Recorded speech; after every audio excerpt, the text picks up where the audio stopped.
Hi hello everyone welcome to Netra Aradhya LOX. I hope ನೀವೆಲ್ಲರೂ ಚೆನ್ನಾಗಿದ್ದೀರಾ ಅಂತ. ನಾನು ತುಂಬ ಚೆನ್ನಾಗಿದ್ದೀನಿ. ಇದು ನಮ್ಮ ಅಣ್ಣಂದು ನೆಕ್ಸ್ಟು ಶಾಸ್ತ್ರ, ಇದು ನೀರು ತರೋ ಶಾಸ್ತ್ರ ಅಂತ ಹೇಳಿ. ಆ್ಯಂಡ್ ಇದರಲ್ಲಿ ನಾನು ಗ್ರೀನ್ ಕಲರ್ ಸ್ಯಾರಿ ವೇರ್ ಮಾಡಿದ್ದೆ, ನಮ್ಮ ಅಕ್ಕ ರೆಡ್ ಕಲರ್ ಸ್ಯಾರಿ ವೇರ್ ಮಾಡಿದರು.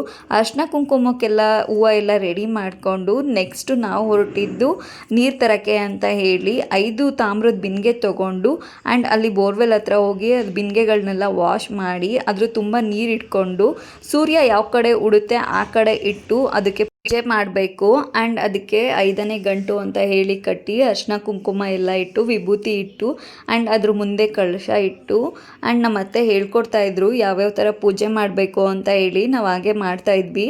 ಆ್ಯಂಡ್ ಕಳಶಕ್ಕೆ ಮೊದಲು ಪೂಜೆ ಮಾಡಿ ಆಮೇಲೆ ನೆಕ್ಸ್ಟು ಬಿಂದಿಗೆಗೆ ಪೂಜೆ ಮಾಡಬೇಕು. ಆ್ಯಂಡ್ ಅಲ್ಲಿ ಎಲ್ಲ ಪೂಜೆ ಎಲ್ಲ ಆದಮೇಲೆ ಅಲ್ಲಿರೋರಿಗೆ 5 ಜನಕ್ಕೆ ಮುತ್ತೈದೆಯರಿಗೆ ಅರ್ಶಿನ ಕುಂಕುಮ ಎಲ್ಲ ಕೊಟ್ಟು ಆ್ಯಂಡ್ ನೆಕ್ಸ್ಟು ನಾನು ಪೂಜೆ ಮಾಡಿದೆ. ಅಲ್ಲಿಂದ ಹೊರಟ್ವಿ. ಇದನ್ನು ಏನು ಮಾಡ್ತೀವಿ ಅಂತ ಹೇಳಿದ್ರೆ ನೀರನ್ನ ಮನೆಗೆ ತೊಗೊಂಡೋಗಿ ಅಂಡೆ ಒಳಗಡೆ ಹಾಕಿ ನೀರು ಹಾಕ್ತಾರೆ ಹುಡುಗನಿಗೆ.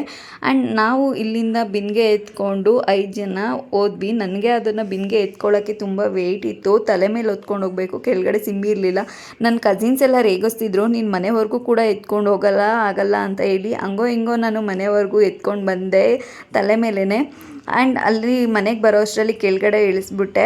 ಆ್ಯಂಡ್ ಇದು ಈ ನೀರು ತರೋ ಶಾಸ್ತ್ರದ ಲಾಕ್ಸ್ ಆಗಿತ್ತು. ನೆಕ್ಸ್ಟು ನಾವೇನು ಮಾಡಿದ್ವಿ ಅಂತ ನೆಕ್ಸ್ಟ್ ವೀಡಿಯೋದಲ್ಲಿ ಮಾಡ್ತೀನಿ. ಆ್ಯಂಡ್ ನಿಮಗೇನಾದರೂ ಈ ವಿಡಿಯೋ ಇಷ್ಟ ಆಗಿದರೆ ಲೈಕ್ ಮಾಡಿ, ಶೇರ್ ಮಾಡಿ, ಸಬ್ಸ್ಕ್ರೈಬ್ ಮಾಡಿ, ಹಾಗೆ ಪಕ್ಕದಲ್ಲಿರೋ ಬೆಲ್ ಐಕನ್ ಬಟನ್ನ ಕ್ಲಿಕ್ ಮಾಡಿ. Thank you.